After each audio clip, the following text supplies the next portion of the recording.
Hey, it's Kesha. Welcome and welcome back. We are just now moving into the 10th Commandment of Prosperity's 10 Commandments, so we're just about to finish this little ditty of a book. Let's start our time together by closing your eyes and centering down.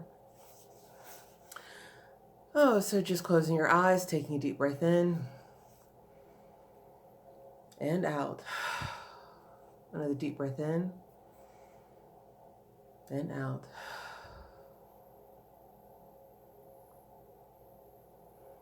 And just notice how you begin to settle and center,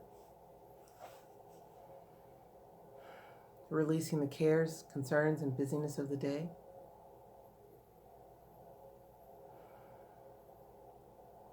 Instantly feeling calmer and at peace.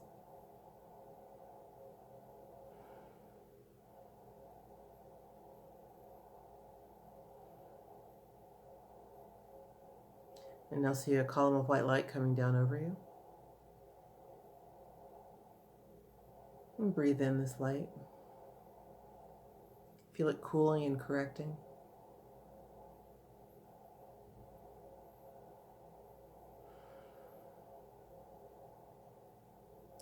Helping to lighten and enliven you.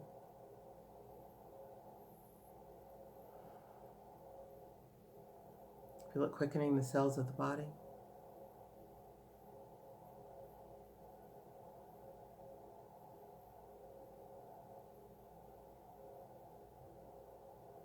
Opening the heart.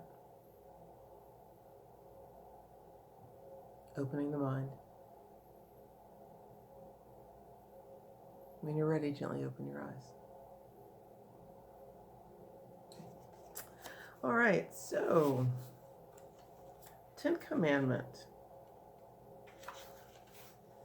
Thou shalt not limit thyself by coveting that which is another's. Thou shalt claim thine own. Thou shalt not cover thy neighbor's house. Thou shalt not cover thy neighbor's wife, nor his manservant, nor his maidservant, nor his ox, nor his ass, nor anything that is thy neighbor's. In the 10th Commandment, thou shalt not covet, Moses teaches a sweeping climax in which he passes from the realm of effects to the realm of causes. The first 4 commandments have to do with right action toward God. The last 6 have to do with right action towards men. Interpreted according to the letter of the law, man's right action toward his fellows begins with filial service. Right action towards the rest of the world demands that he shall not kill, commit adultery, steal, or lie. All these are transactions in the outer realm of action. The 10th commandment, thou shalt not covet, has to do solely with transactions in the inner realm of mind. It would appear on the surface that the 10th commandment is something in the nature of an anticlimax. Killing, adultery, stealing, and lying seems so much more important than coveting. The understanding mind, however, realizes that covetousness is the mental cause from which the outer effects of lying, stealing, adultery, and killing emanate.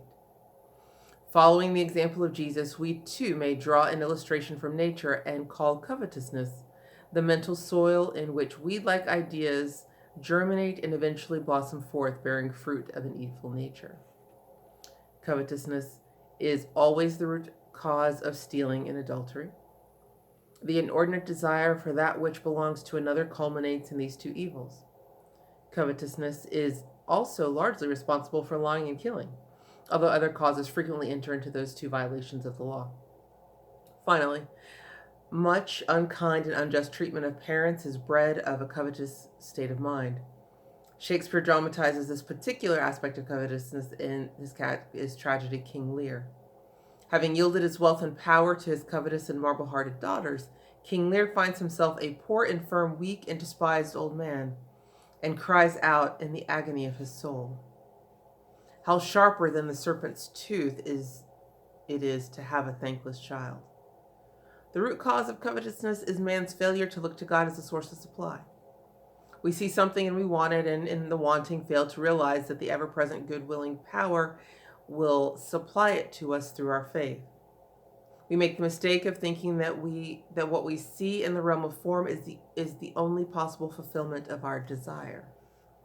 We do not know, or we forget, that the power of supply is limitless, and that the same form can be reproduced endlessly at the demand of faith. When we covet, we limit ourselves because our false belief that God is unable to supply us with our heart's desires. Every covetous thought is fundamentally a belief that there is not enough to go around, or that I don't have what's mine, right? It's taking too long. I'd rather just have this thing over here. When we place our faith in God as the source of our prosperity, we can rejoice in the good of others because we realize that there's plenty more for us. We have learned to obey prosperity's 10th commandment. Thou shalt not limit thyself by coveting that which another's. Thou shalt claim thine own. Just want to check to see.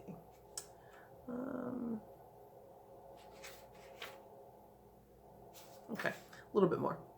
Covetousness is desire misinterpreted. Desire is a potent factor in the creative process. It is the initial step. In H. Emil Cady's Lessons in Truth, we find this statement. Desire for anything is the thing itself in incipiency. We can never truly desire anything that cannot exist for us. We may wish for absurd or impossible things, but we cannot desire them, for desire is insistent yearning, and anything that the heart yearns for insistently is possible of attainment. Yeah, that goes back to the idea that if the desire itself means of the Father, desire of the Father. And the idea is that if you desire it, it comes from within, it comes from the Father, and the fact that you desire it is your indication that it is yours to be, do, have, and experience. It's just a matter of now growing the rest of yourself to be able to receive that. We are told in the New Testament, or in the Old Testament, as he, man, thinketh within himself, so is he. In modern language, we should say that we are just what we feel ourselves to be. We are an outpicturing of the sum total of our inner yearnings or desires. We may be an outpicturing of our frustrated desires. In our ignorance of God's law, we may see the fulfillment of our desire in the possession of another person and suffer under the hallucination that another has what we want. This is not true, for only God has what we want, and he delivers it to us upon the call of our faith. Desire is always the first indication of some good that God has for us. See, there it is. When we wrap it in the pall of covetousness and bury it in the tomb of ignorance, it fails to materialize. Have you ever watched two baby chicks struggling for the possession of a good trout worm or a good stout worm? In the freshly spaded soil, there are plenty of worms, but the chicks are blind to the feast around them because they both see only one worm. Along comes a larger chicken who not only takes the worm away from them, but also drives them from the scene of the feast. This is a good illustration of many a situation in the realm of human affairs. Sometimes, while we are intent on striving to wrest something we want from another, the entire situation changes and someone else steps in and gets the prize. When we use good judgment, we never fail in the error of believing that we can fulfill our heart's desire only by taking something from another.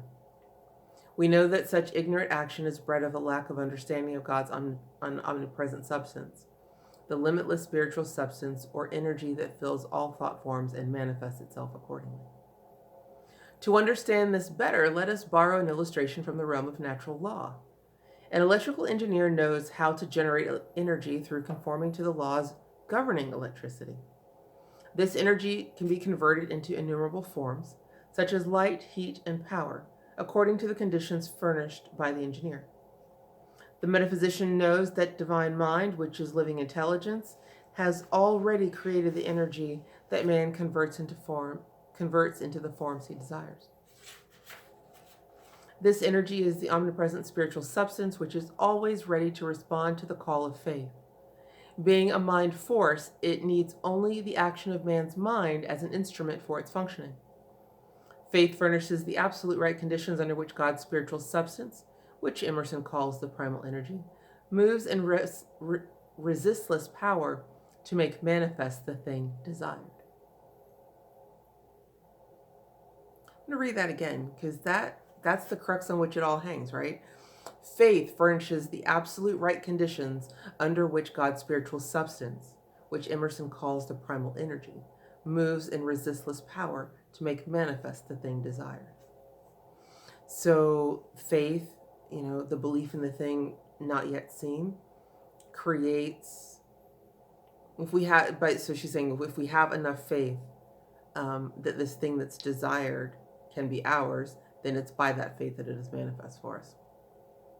Sometimes an electrical engineer may get into grave difficulties through short circuits. Short circuits are caused by some interference that causes wrong conditions. This is true electrically and mentally. When God's energy is flowing through our faith towards the manifesting of a desired goal, all extraneous conditions must be met in the right way if short circuits are to be avoided. One of the commonest ways of short-circuiting mentally is allowing the thought of interference on the part of another personality to disrupt our faith. Yet another reason why the things that we're looking to manifest we keep to ourselves. That which is sacred is to be kept secret. Where such a condition arises, we must preserve our faith by holding fast to that which we know to be true. Our mental attitude toward the other fellow must be that everything real, constructive, creative, and powerful in him, in Christ himself, desires and is working only for the Father's goodwill for us. Then we can, as Paul did, look upon any seemingly antagonistic outer action with sincerity, feeling that these things move us not, because we know that all things work together for our good. Yeah, God is in the midst of me and I will not be moved. That is faith, right? Covetousness is another sure way of short-circuiting the spiritual energy on its way to manifestation. Again, faith, the necessary condition of mind permitting God's energy to move, is disrupted by the transferring of attention from God's limitless supply to some man's material possessions. Belief in divine supply remedies all such mistakes, and the supply is delivered into form through faith according to the pattern of the desire. When this spiritual principle is understood, we no longer covet. We rejoice instead in our neighbor's good fortune, because we see it as evidence of God's bounty. When we continue to rejoice, knowing that this same bounty is ours for acceptance. Through our faith, the equivalent of our neighbor's good can appear in our own life. Yeah, the fact that, God is no respecter of persons. So if you see somebody enjoying something good that you too would like to experience and manifest, then recognize the fact that if God can produce it for them, then likewise it can be produced for you. It may not be identical in appearance, but it will be the same good adapted to our needs in such a way as to bring us the greatest joy. Yeah, that's something to remember too. Just because you see somebody happy with what they have doesn't mean that you'll be happy with that same thing. That thing satisfies their conditions, and what you want is for God to supply you in such a way that you are satisfied in yours. Faith is the starting point. Poised in faith, the soul becomes the instrument of God's action. Infinite wisdom guides and directs us whether we are aware of it or not. Divine love protects us and serves as a great magnet, drawing to us whatever is necessary for the fulfillment of our heart's desire. The limitless power of the spiritual energy of the universe brings all things on all planes together for the reciprocal working out of our desire. Faith is the contribution in any situation where desire is involved. God does the rest.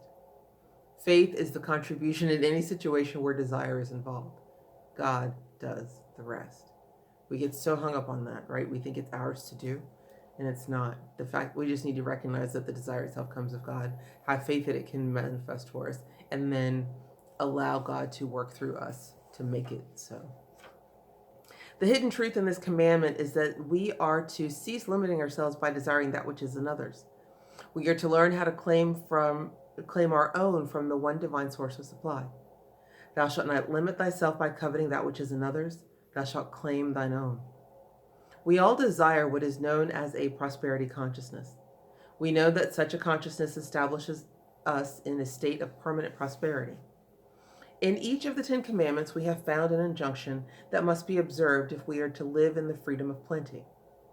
Out of these instructions, we may evolve 10 powerful affirmations. I look only to God for my prosperity. I make no mental images of lack. I speak no words of limitation. I let go and let God work in my affairs. I deal honorably with God and all his pay clerks. I keep my wealth circulating wisely. I use my wealth for good purposes only. I never strive to get something for nothing. I never talk of poverty. I tell the truth about God's abundance. I take my eye off my neighbor's wealth. I claim my own. In these affirmations, we have the essence of prosperity's 10 commandments. Rightly lived, they will deliver the rich promise of our scriptures. The Eternal will make you overflow with prosperity. The Eternal will open his rich treasure of heaven for you, blessing all your labors. Well, I had not intended for it to be so, but that actually turns out to be the be-all of the 10th Commandment, and thus concludes our reading of Prosperity's 10 Commandments by Georgiana Tree West. So there we have it. This is an interesting little book. It definitely gives, it gave new perspective, a prosperity consciousness perspective on the reading of the 10 Commandments. Some of her examples I did not agree with as we got towards the 8th and 9th Commandment, but that's fine. The major principles were sound for sure and gave us much to think about, I think.